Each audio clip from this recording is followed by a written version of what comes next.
मार्गशीर्ष हिंदू धर्म का 9वां महीना है और यह मार्गशीर्ष माह 28 नवंबर 2023 दिन मंगलवार से शुरू हो जाएगा। इसी माह में लोगों को कुछ विशेष आचरण और नियमों का पालन करना होता है जो धार्मिक और सांस्कृतिक परंपराओं से जुड़े होते हैं। ऐसी मान्यता है कि वैदिक काल से मार्गशीर्ष माह का विशेष महत्व रहा है। प्राचीन समय में मार्गशीर्ष से ही नववर्ष का प्रारंभ माना जाता था। क्या आप जानते हैं कि मार्गशीर्ष माह में क्या करना चाहिए और क्या नहीं? अगर आप नहीं जानते हैं तो आप इस वीडियो को ध्यान से पूरा देखिए, यहां पर जानकारी दी जा रही है। दोस्तों, सबसे पहले हम यह जान लेते हैं कि हमें मार्गशीर्ष माह में क्या करना चाहिए। मार्गशीर्ष माह में तुलसी की पूजा करना शुभ माना जाता है।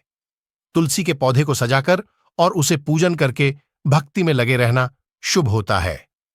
मार्गशीर्ष माह में विभिन्न व्रत और पूजाएं आयोजित की जाती हैं, जैसे कि मासिक शिवरात्रि व्रत, सूर्यदेव पूजा आदि।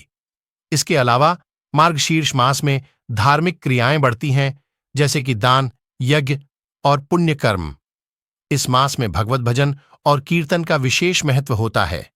इस महीने में लोग भगवान की स्तुति करने और उनके नाम का जाप करने में लगे रहते हैं। मार्गशीर्ष मास में नदी के घाटों पर स्नान करना और दान देना शुभ माना जाता है। इस मास में सात्विक आहार का पालन करना भी शुभ माना जाता है। सात्विक आहार से शारीरिक और मानसिक शुद्धि होती है। दोस्तों, अब मार्गशीर्ष माह में हमें क्या नहीं करना चाहिए, चलिए यह भी जान लेते हैं। मार्गशीर्ष माह में तामसिक और राजसिक आहार से परहित के दृष्टिकोण से बचें और अशुद्धि उपाधियों से बचें और शुद्धि का खास ध्यान रखें। लोगों को इस मास में अपने क्रोध और अहंकार पर नियंत्रित रखना चाहिए और शांति और समर्पण में रहना चाहिए। लोगों को इस महीने में अनैतिक क्रियाओं से बचना चाहिए और धार्मिक नियमों का पालन करें और वृद्धाओं, गुरुजनों और बड़ों के प्रति अनादर से बचें। दोस्तों, आपको हम मार्गशीर्ष मास की धार्मिक मान्यता क्या है यह भी जानकारी दे रहे हैं। धार्मिक मान्यता है कि जो मार्गशीर्ष मास को एक समय भोजन करके बिताता है और अपनी शक्ति के अनुसार ब्राह्मण को भोजन कराता है, वह रोग और पापों से मुक्त हो जाता है। वह सब प्रकार के कल्याणमय साधनों से संपन्न तथा सब तरह की औषधियों से भरा पूरा होता है। मार्गशीर्ष मास में उपवास करने से मनुष्य दूसरे जन्म में रोग रहित और बलवान होता है।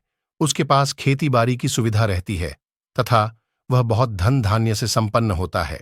यदि आपको हमारे द्वारा दी गई जानकारी अच्छी लगी हो तो वीडियो को लाइक और चैनल को सब्सक्राइब करिए। धन्यवाद।